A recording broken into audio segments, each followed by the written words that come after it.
मोर दिल लगले जाबर को दरिया मोर दिल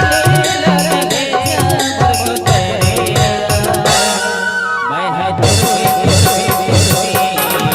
कैसे देखो रे मोर को दरिया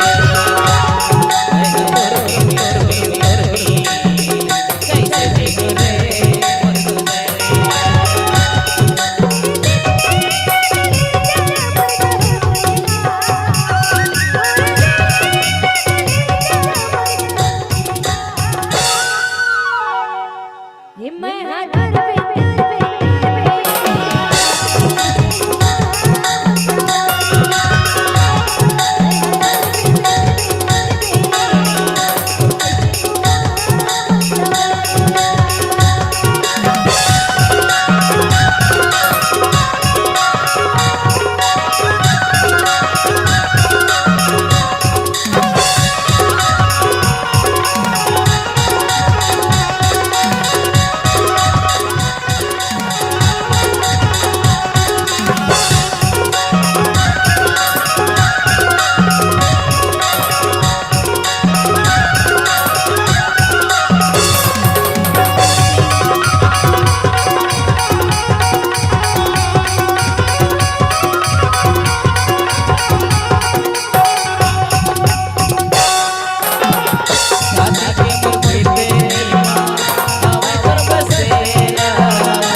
मोर को चलते बिना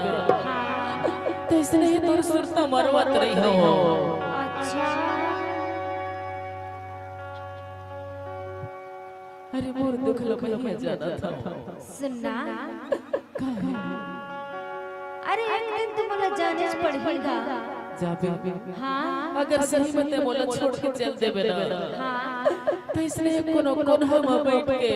तोर सुरता मरवत रही हो। दादा रे सुनना अगर इतना मान रोगे ना तो मामला रुआसी आ जाए भाई। अरे तेरे रो अबर के ना तोरो से ज्यादा माया करत हमारा ऐसे हाँ तब तो देखो काय गई था मैं कैसे देखो रे मोर को दरिया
महुहना हाँ हाँ अरे महुहना हाँ हाँ अरे तूने बड़ बड़ माया करत होगा ऐसे लेकिन कहना हाँ हाँ बार धोखा दे देतस भाई